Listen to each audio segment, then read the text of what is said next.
안녕하십니까? 오늘 지적 시간이죠. 오늘은 그 이데올로기의 외상, 그러니까 비틀어진 상이죠. 거기에 대해서 한번 살펴보겠습니다.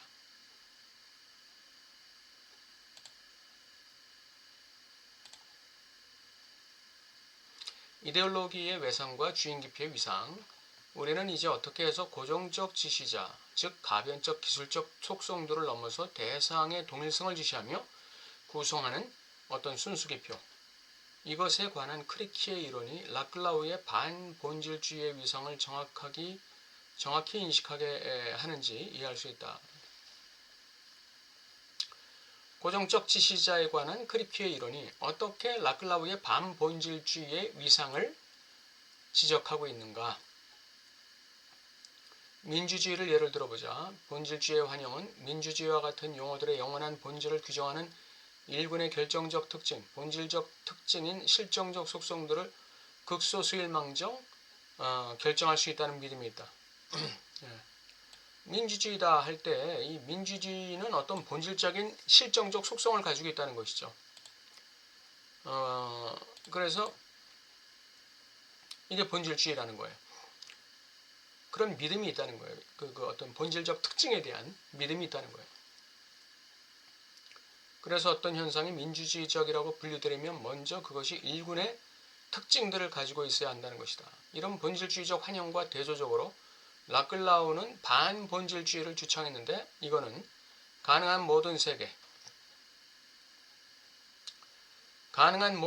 속에서도 동일하게 남아있게 될 실정적 특징들을, 그러한 본질을 절대로 결정할 수 없다, 이 점을 강조합니다. 궁극적으로 민주주의를 규정하는 유일한 방법은 그것이 민주주의적이라고 지시되고 정당화될 수 있는 모든 정치적인 운동과 조직들을 포함한다고 말하는 것이다. 어떤 그 본질적인 규정이 있어서 어떤 본질적 규정과 그 정체성이 있어서 그것의 범위 안에 있는 것만이 민주주의다, 이렇게 하는 것이 아니라 민주주의적이라고 지시되고 정당화될 수 있는 정치적 운동과 조직들이 포함된다. 그러면 이 기준이 뭘까요? 이 기준은 상대적인 것이죠. 마르크스주의도 마찬가지다. 마르크스주의를 결정할 수 있는 유일한 방법은 이 용어가 마르크스에 대한 참조를 통해서 정당화되는 모든 운동과 이론들을 지시한다고 말하는 것이다. 마르크스주의에 대한 본질적인 정의, 본질적인 규정, 이거보다는 그 마르크스의 그 정신에 대한 참조를 통해서 정당화되는 모든 것, 그것을 마르크스주의라고 하는 것이죠. 바꿔 말해서 한 대상의 정체성을 규정하는 유일한 방법은 그것이 항상 동일한 기표에 의해 지시되며 동일한 기표에 결착되어 있는 대상이라는 사실이다. 대상의 동일성의 중핵을 구성하는 것은 바로 이 기표, 고정적 지시자다. 이것이 바로 마르크스주의고 민주주의가 되는 것이죠. 그러니까 민주주의라는 것은 비마르크스주의적인 거예요. 민주주의에 대한 자유주의적 개념과 자유주의적 개인주의적 관념과 현실 사회주의 사이에 실제로 어떤 공통점인가? 여기서 우리는 민주주의에 대한 현실 사회주의적 개념을 말 그대로 틀린 것이고 변질된 것이며 진정한 민주주의의 도착적 변종이라는 식의 명확하지만 잘못된 해결책에 속아서는 안 된다. 지적은 이렇게 얘기합니다. 최종적으로 분석해보면 민주주의는 이 개념의 실정적 내용이 아니라 오로지 위상적, 관계적 동일성에 의해, 다시 말해 비민주적인 것과의 대립과 차별의 관계에 의해 규정된다, 이렇게 했어요. 반면 그 구체적 내용은 서로를 배제할 만큼 바뀔 수 있다. 그러니까 이 민주주의라는 개념이 어떤 이 본질적인 실정적 내용이 있는 게 아니라 다른, 그러니까 민주주의가 아닌 것과 차별적 관계에 의해서 규정된다는 거예요.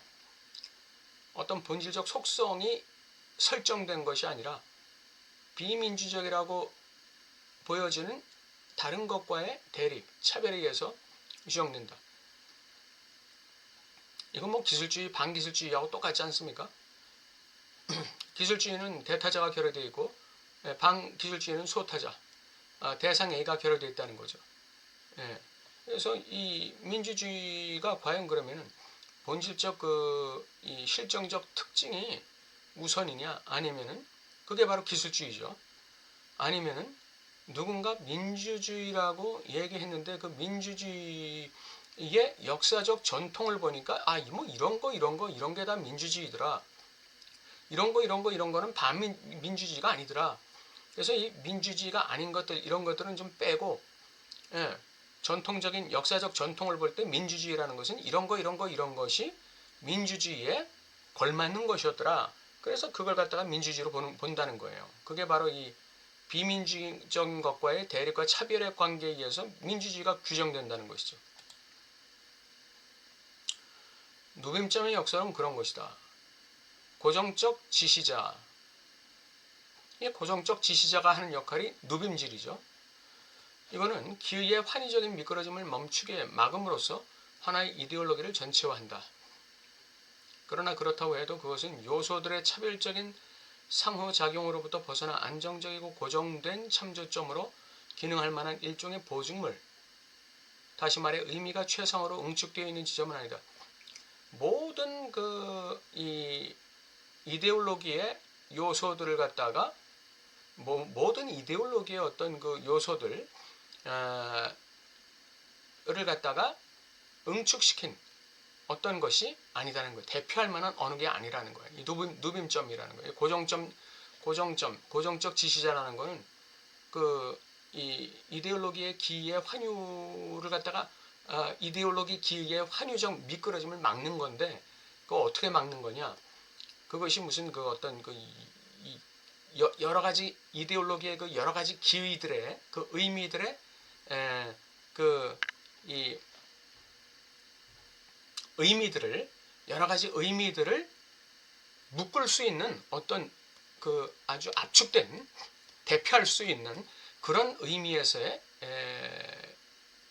고정적 지시자가 아니다 이거죠. 그것이 바로 이데올로기에 대한 본질주의 관점의 환영이라는 거예요.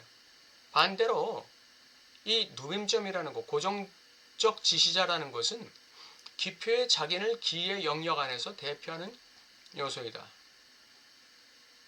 그 자체로서는 그것은 그저 하나의 순수한 차이에 지나지 않는다. 그것의 역할은 순수하게 구조적이며 그 본성은 순수하게 수행적이다.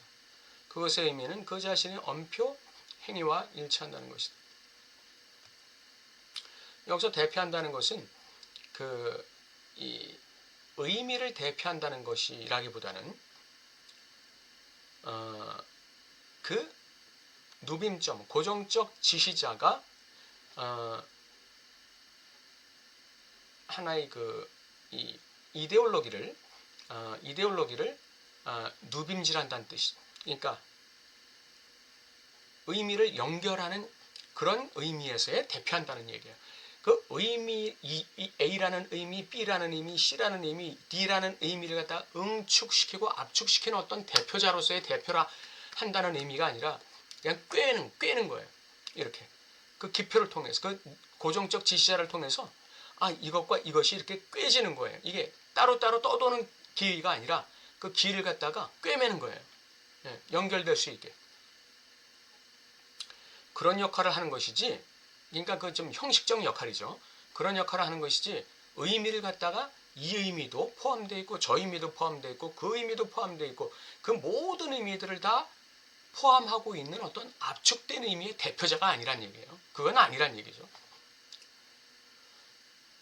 그래서 그 본성은 순수하게 수행적이다. 의미적인 게 아니에요. 그것의 의미는 자신의 엄표 행위와 일치한다는 거예요. 엄표 행위와 엄표는 뭐가 다른가요? 엄표는 나는 기술자이다 할 때, 나는 기술자이다 할 때 나, 그것은 엄표의 나예요. 그런데 엄표 행위의 나는 기술자이다 라고 말하는 행위가 엄표 행위죠.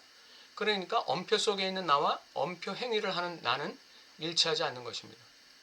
엄표 행위를 하는 나는 그냥 구조적인 거예요. 그냥 수행적인 거예요. 수행적인 거. 오퍼레이션, 작동적인 것이고 조작적인 거예요.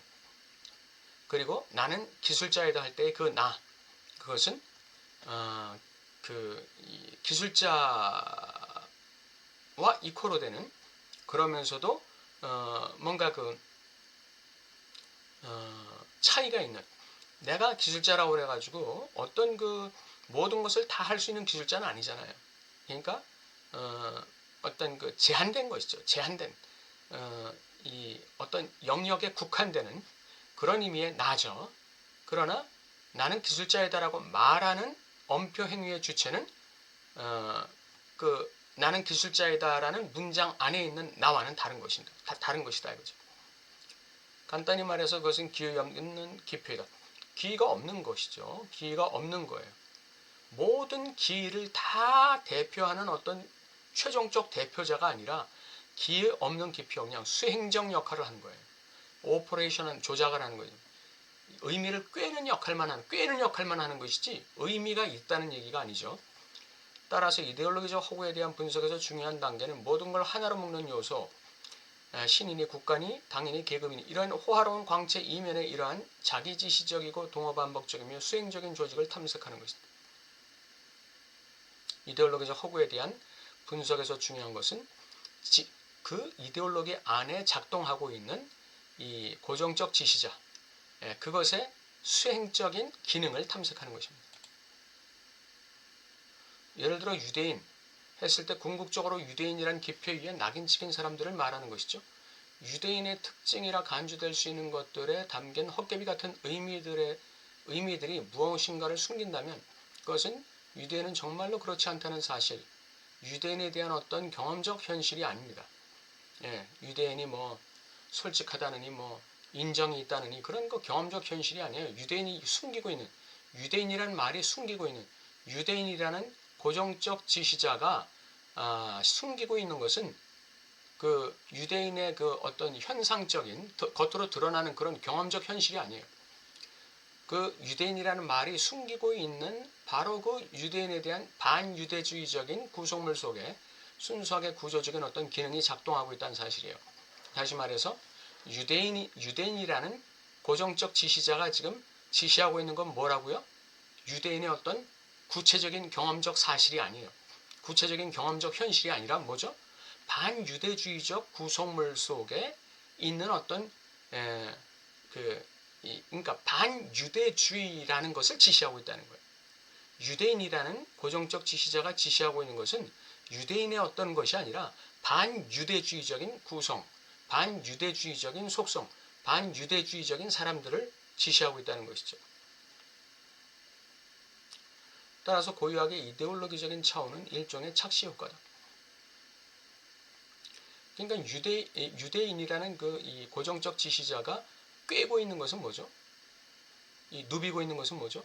반유대주의적 행동, 반유대주의적 사상, 반유대주의적 감정, 반유대주의적 언어 이런 것들을 다 꿰고 있는 거예요.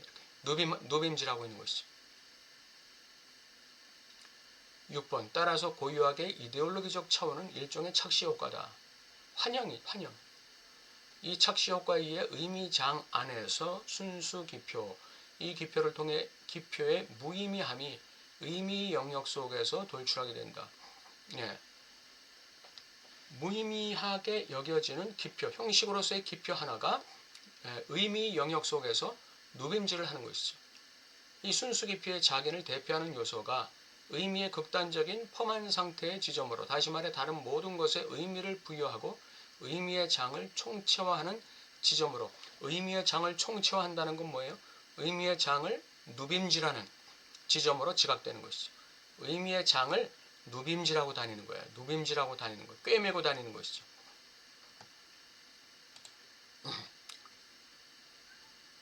발화의 구조 속에서 자신의 엄표 행위의 내재성을 대표하는 요소가 일종의 초월적 보조물로 경험된다. 그렇죠.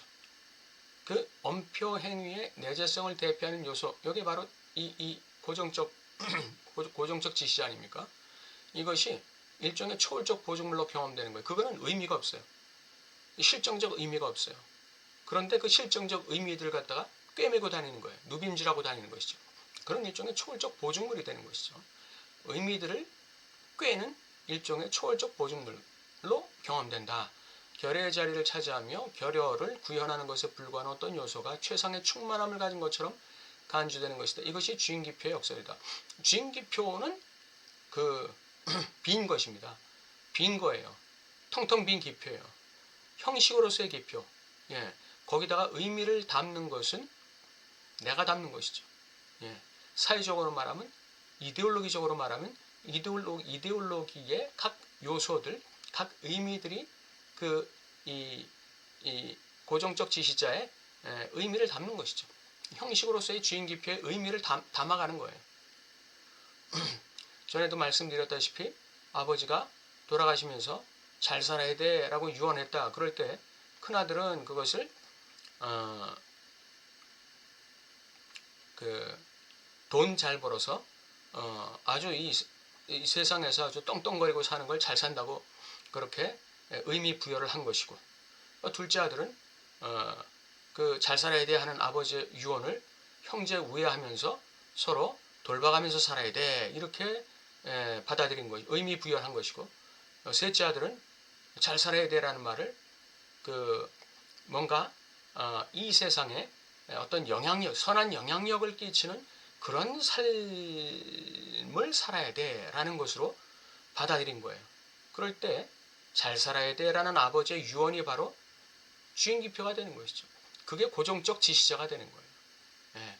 그게 바로 큰아들과 둘째 아들과 셋째 아들이 만들어낸 의미들을 다 꿰는, 누빔질하는 그 주인기표로 역할을 하는 것이죠.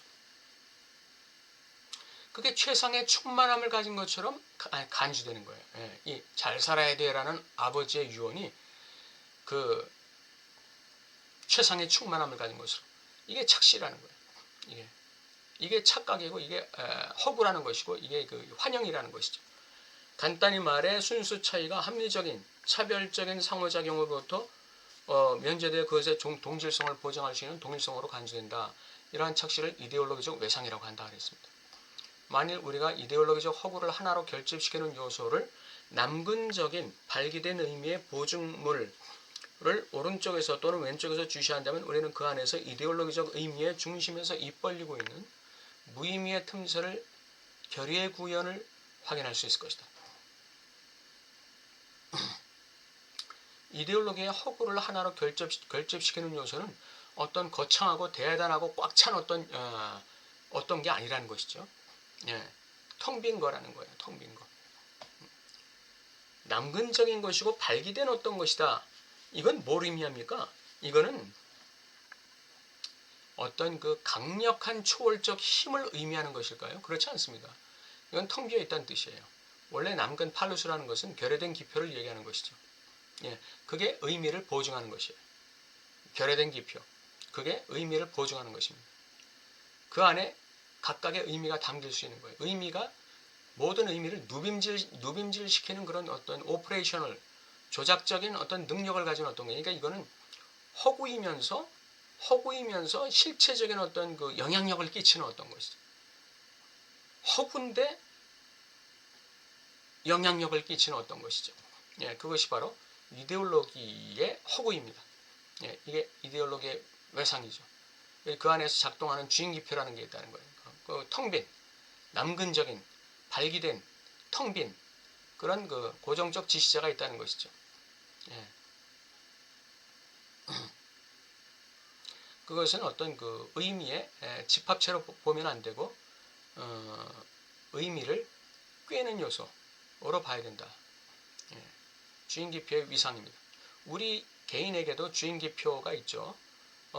나를 갖다가 유지하고 있는 어떤 텅 빈 형식으로서의 기표가 있는 것이죠. 그런 그 텅 빈 형식으로서의 기표에 내가 살아가면서 의미들을 자꾸 이렇게 만들어가는 거죠. 예, 그 텅 빈 기표에 내가 삶의 의미를 자꾸 만들어가는 거예요. 예. 그러면 내가 만들어낸 모든 의미들이 그 주인 기표 하나에 의해서 꿰매지는 것이죠. 이렇게. 예. 그런 역할을 하는 게 바로 이데올로기라는 것이고, 우리는 그 이데올로기에 어떤 본질이 있는 것 같이 생각하지만 사실은 그건 아니다. 그 안에서 작동하고 있는 조작적 이 고정적 지시자로서의 그 조작 기표가 있다는 것이죠. 텅 빈 기표가. 그것이 우리로 하여금 환상을 일으키고 착각하게 만든다는 것이죠. 오늘 이데올로기 외상과 주인기표의 위상 여기에 대해서 한번 알아봤습니다. 또 다음 주에 뵙겠습니다. 감사합니다.